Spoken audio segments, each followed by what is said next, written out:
विरहको माया बढौला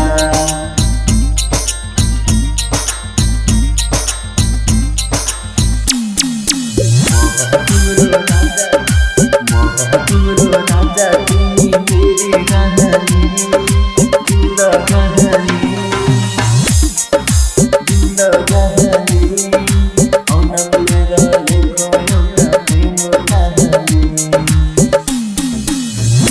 तिम्रो राजा तिमी मेरी कहानी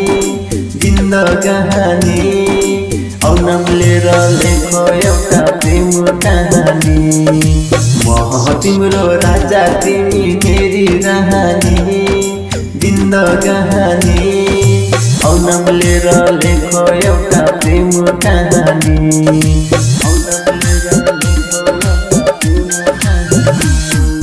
music by DJ Umesh Shukipur बाजार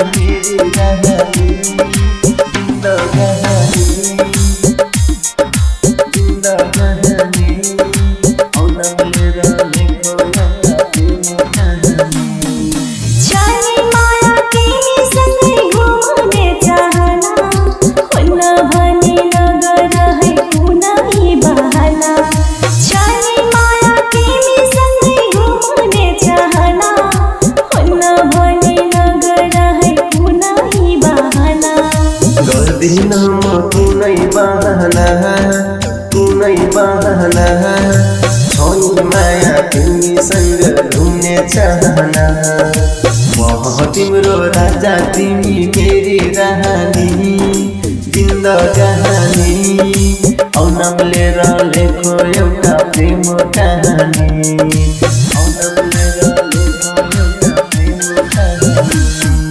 music by DJ Umesh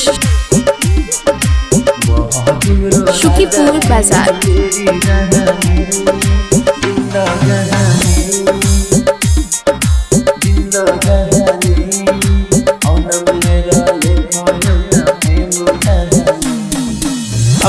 Maya selfie खिचो बुढी खोला छेउमा एक रिल्स बनाउला हामी दुवै साथमा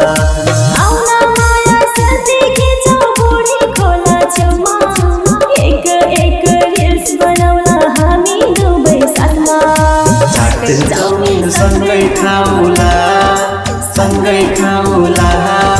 विरहको माया बढौला म तिम्रो राजा तिमी मेरी रानी जिन्दगानी औनम लिएर लेखो एउटा प्रेम कहानी औनम लिएर लेखो एउटा प्रेम कहानी।